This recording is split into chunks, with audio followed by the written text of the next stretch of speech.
This is your Denver Nuggets team preview. I'm Kristen Ledlow. As we look ahead to the wide-open Western Conference, let's look back on the Denver Nuggets last season.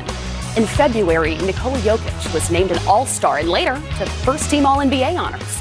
In April, Jamal Murray and the Nuggets hold on to beat the Spurs in a 7-game first-round series. In May, the Nuggets were on the wrong end of a 7-game series, losing to the Blazers in the Western Conference semifinals. During Denver's media day, Jokic sat down with our Sekou Smith. So much goes into, last season, the trip to the conference semifinals, you get a Game 7 at home. How long did it take you to shake that off and kind of dive back into getting prepared for this season? Not just that. I think we had it was true. We had two games. Even in Portland, I think we had like 12, 13-point lead in third quarter or something like that. We had a really nice lead, and we couldn't finish it. So just and we usually can finish the game. We were 28 and something if the game is under 3 points or something like that. So it was different. We were not on the point, I can say that. Right. But just the 7-game in the Denver, I think we needed to use that, and they play a lot. CJ McCollum, right. and they play really good. So does that turn into motivation in the summer in terms of coming back this year? No. Thinking about that, or is that no. And I mean, I think like loss cannot be motivation for me. I mean, right. just to get better, maybe just to be the best, and maybe like some positive thing can be right. motivation and not negative things. Right. Did you feel like you took the leap that everybody else noticed in your game last year in terms of going from a really good player to a great player in this league, first team All-NBA? Did you sense that as the season was going on? I didn't play different, so I mean maybe the media, the crowd, the people started to recognize it more. But right. to be honest, I didn't play nothing different. Right. I mean, Denver Nuggets is a team basketball. We always play like that, and we always they put me in front of right. the team, So, right. but Denver Nuggets is all about team basketball. So where did you feel like there was the biggest growth in your game? I mean, you obviously were more effective this past season than you were before. What was it? Just getting comfortable, figuring out the league? Just experience, just to play a lot of games, just to play a lot of minutes, and the ball is in my hands a lot of times. So I'm relaxed on the court right now. The game is really slow for me right now, and I'm kind of slow too. So. Oh, I remember my early 20s. Guys, take a look at the Nuggets' young core, including how old they will be on opening night. Gary Harris is the oldest at just 25. Could youth make the difference if the playoff run is a long one? I'm joined by our analysts, Greg Anthony, Ryan Shaw. An impressive regular season run for the Nuggets, a second-round exit after a 7-game series. Are these young Nuggets now title contenders? I think they are, and I think they have to be one of the favorites. One of the smartest things that Tim Connolly could have done with this team was keep this group intact. They didn't panic, even if they felt they came up a little short last year. They made one or two great additions to this team, and so I think they're definitely one of the front runners to win the title this year. Yeah, you know what? First of all, they're ahead of schedule. Realistically, the fact that they battled to the end for the 1 seed in the Western Conference. They lose a tough 7-game series in that second round, and they do have that young core. I liken this team, I go back 5 years to the Golden State Warriors. They lost in the second round to the San Antonio Spurs. And, young team, it was, good young players, but nobody saw the ceiling because you didn't know how good their best players were going to. We didn't know Steph Curry was going to become Steph Curry. Klay Thompson would become Klay Thompson, and also Draymond Green. We didn't know that then. And this is very similar for me to that scenario because the Western Conference was kind of in transition then. It was, San Antonio was starting to come to the end. We didn't know that Kawhi would play out that way, but it was starting to come to the end. Now you look at the West now, Golden State's run possibly coming to the end. All these teams now have made all these moves, and a couple teams have that certainty. I think Utah, Portland, and this Denver team. And the beauty of Denver's situation, when you look at their best players, again, we don't know what their ceiling is. As good as Jokic was, he still has yet to play his best basketball. The same thing with Murray. And so when you've got that, guys get confidence from success.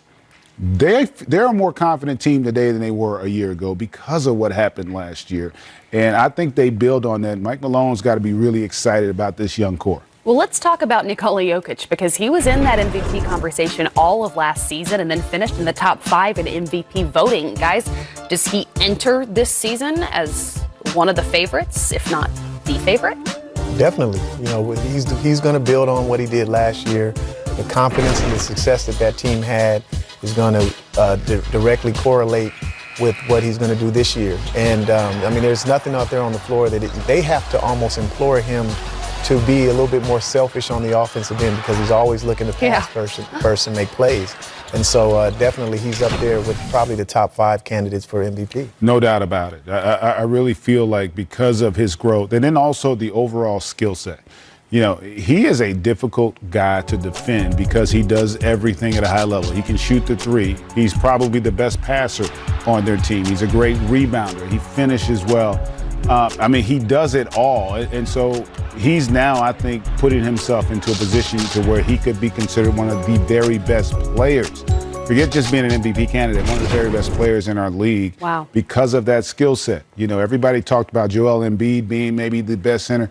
Jokic has got something to say about that with how he's developed. And the success of the team. The better his team does, the more light that's going to be shined on him and his role in that situation. What about Jamal Murray? Because he spoke on Media Day about his new contract. He spoke about wanting to start the season strong. Do you think that we've seen the best of Murray? No, absolutely not. Again, this is a young player that last year was the year where he finally started to see who he could become.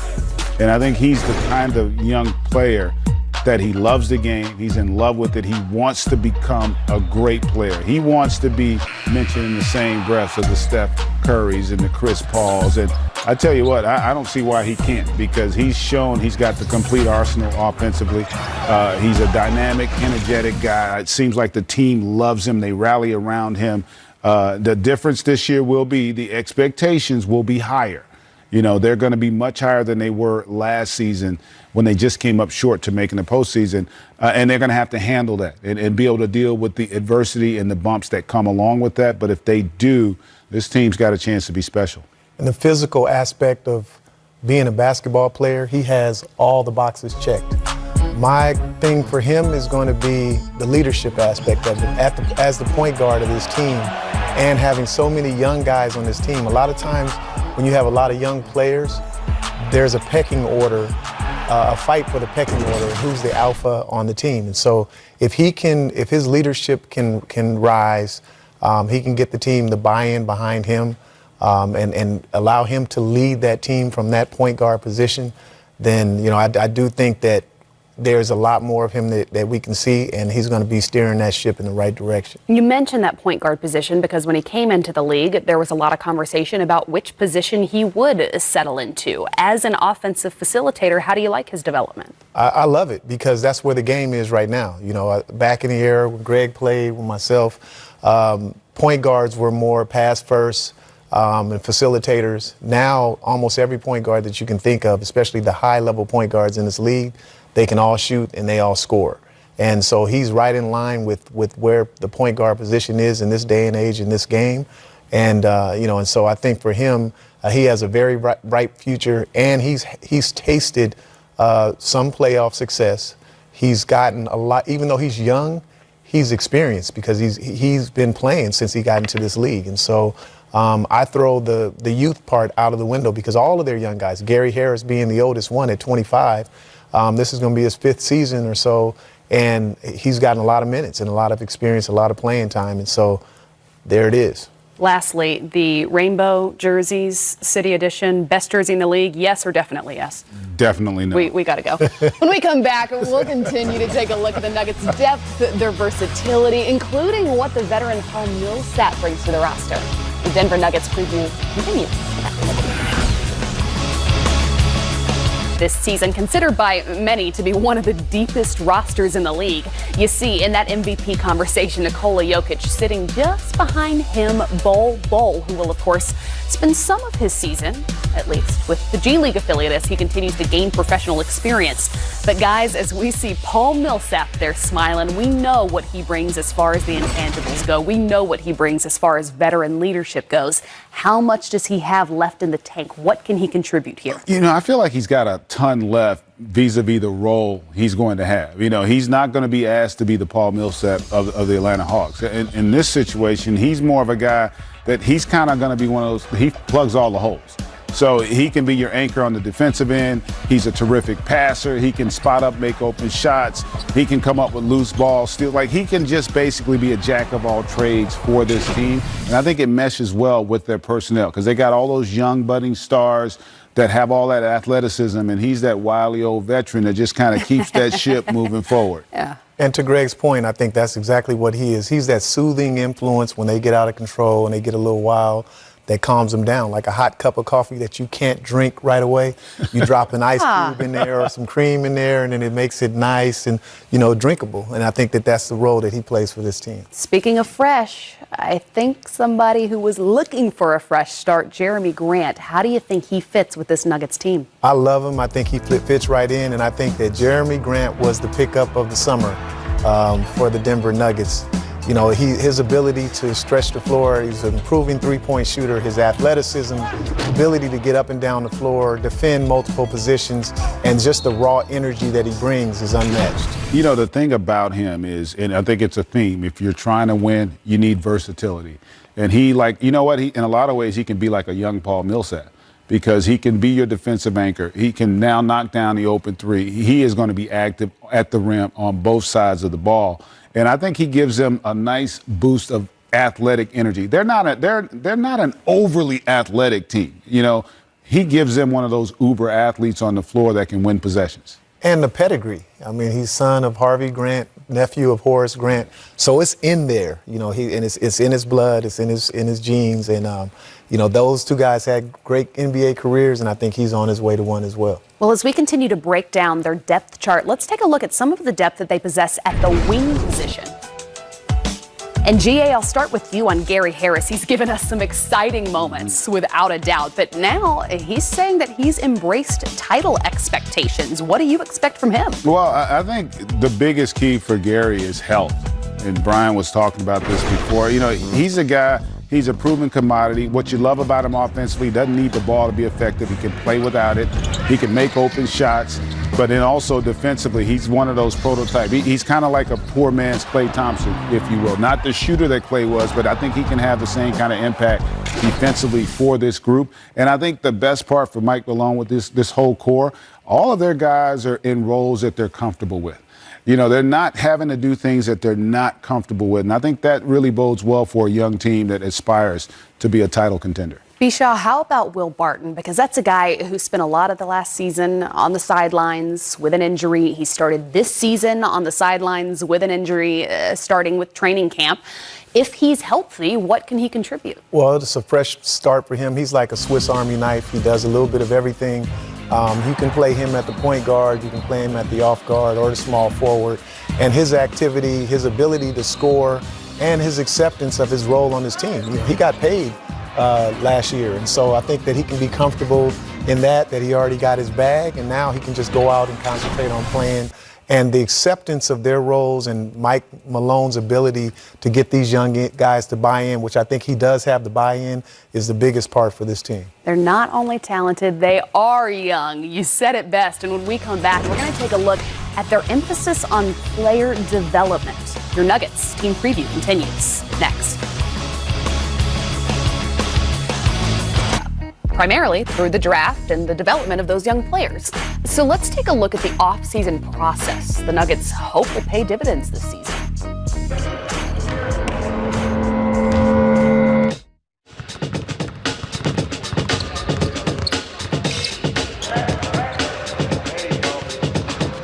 I just finished my 15th season.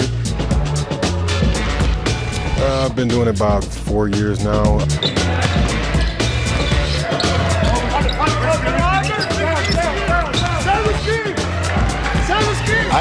that like generally this part of the year is probably the most important for the old players who want to progress because they have enough time, they can be focused to clean up some things from their game, and also they have time to like build up their game on like higher level. Summertime is an important time for those guys to try to get better because a lot of times during the season, you don't have a lot of time to really work on your individual game. Whereas the summertime now, you can really focus on, you know, whatever weaknesses that you had during the season. Each and every player has its own personal plan and program. So according to that, we are working with each and every.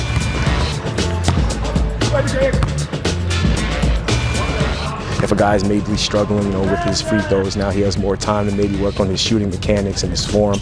Or if he's struggling from three, we can maybe get some more reps up coming in twice a day.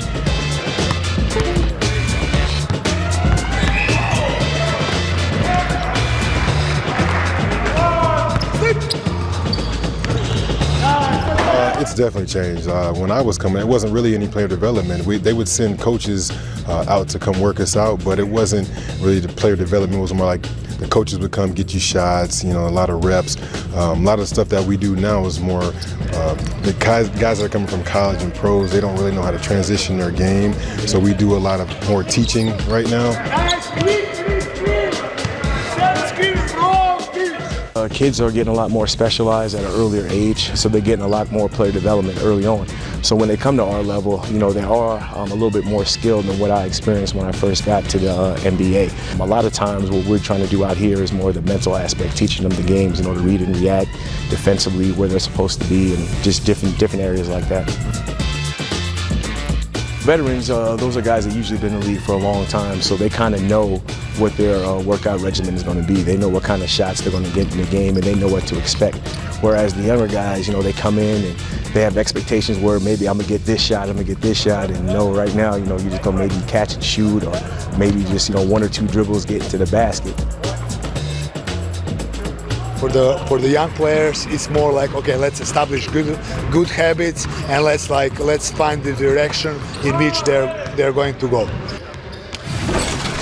Let's talk a little bit about Michael Porter Jr. because Mike Malone said that there were moments during his first practice in training camp that he was turning heads left and right. What are your expectations, GA, for his season? If you go back a couple years ago, prior to all the injuries, he was considered to be maybe the first pick in the draft. Yeah. I mean, I got the chance to watch him a lot in high school. He was just a terrific, fluid talent, really kind of the prototype at that small forward position in today's game. And obviously the injuries have played a role. But you know, he can score it. He's a really good passer. He's athletic enough. He's got terrific instincts. And I think he also, in some respects, fills a void because he's versatile. You know, he can play the 3, the 4. You can go small, I bet, at times as he develops, and sometimes even put him at the 5, just depending on for stretches. So it's just a matter of whether or not he can get to a point where he can be a part of their rotation. I think that'd be a huge win for the Nuggets this season. And the value, you know, where they were able to get him in the draft. That's a big coup for their front office, you know, and it was worth taking the chance with the injuries and all. And so, you know, I know that they're looking forward to finally getting him out there on the floor.